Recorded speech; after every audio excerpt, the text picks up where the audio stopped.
Il existe dans l'univers des milliards de planètes, peut-être des centaines de milliards rien que dans notre galaxie, et pourtant, lorsque l'on observe froidement les lois de la physique, de la chimie et de l'astrophysique, une évidence dérangeante apparaît peu à peu, la Terre n'aurait jamais dû exister telle que nous la connaissons.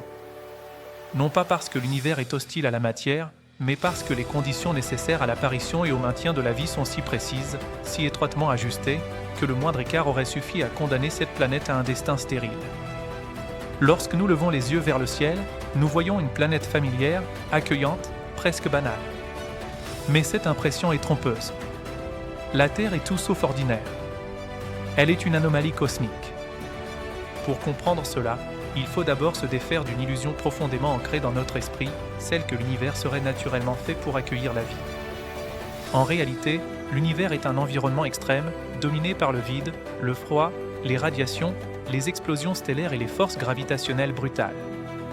La vie, telle que nous la connaissons, n'est pas la règle, mais l'exception. Une exception fragile, instable, constamment menacée. La Terre se trouve précisément à la frontière entre le possible et l'impossible. Tout commence avec la position de notre planète dans le système solaire. La Terre orbite autour du Soleil à une distance moyenne d'environ 150 millions de kilomètres. Cette distance peut sembler immense, mais à l'échelle cosmique, elle est incroyablement précise. Si la Terre était légèrement plus proche, l'eau se serait évaporée, déclenchant un effet de serre incontrôlable, comme sur Vénus, où les températures dépassent les 400 degrés malgré une distance relativement proche de la Terre. Si elle était légèrement plus éloignée, l'eau aurait gelé de manière permanente, comme sur Mars, transformant la planète en un désert glacé incapable de soutenir une biosphère complexe. Cette zone étroite où l'eau peut exister à l'état liquide est appelée la zone habitable, mais ce terme est trompeur, car il donne l'impression que cette zone garantit la vie.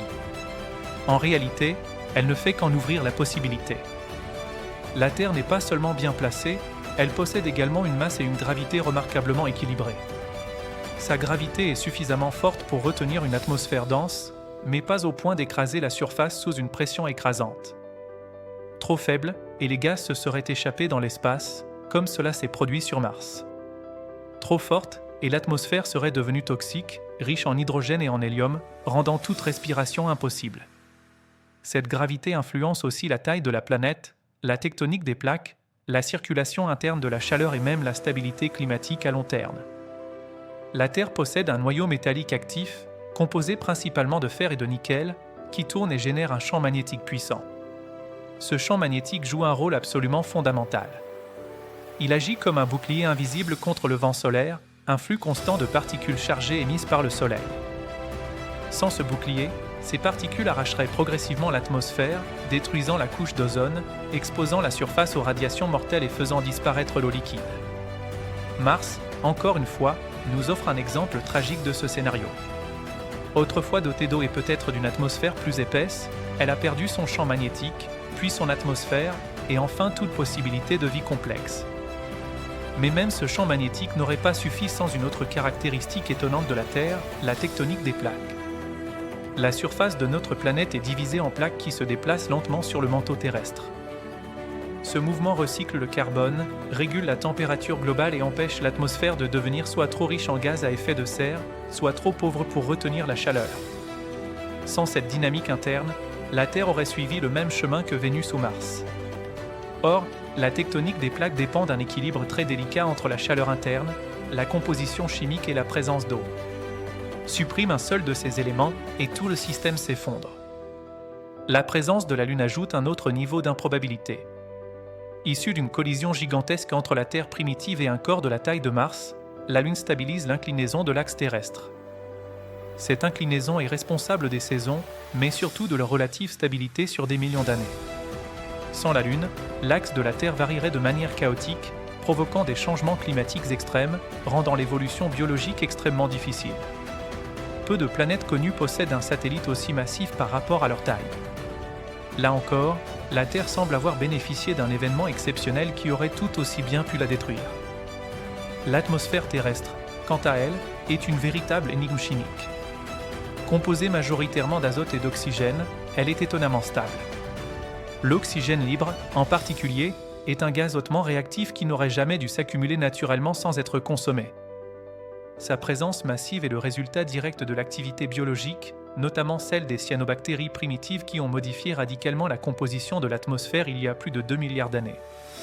Autrement dit, la vie a transformé la Terre pour la rendre encore plus habitable, créant une boucle de rétroaction extraordinairement rare. Et puis il y a l'eau. L'eau liquide est le solvant universel de la vie telle que nous la connaissons.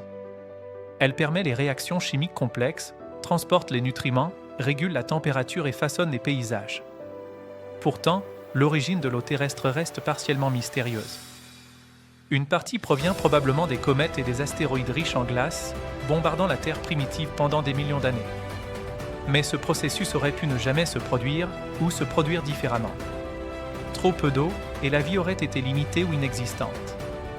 Trop d'eau et la planète aurait été recouverte d'un océan global, empêchant le développement de continents et de cycles géochimiques complexes.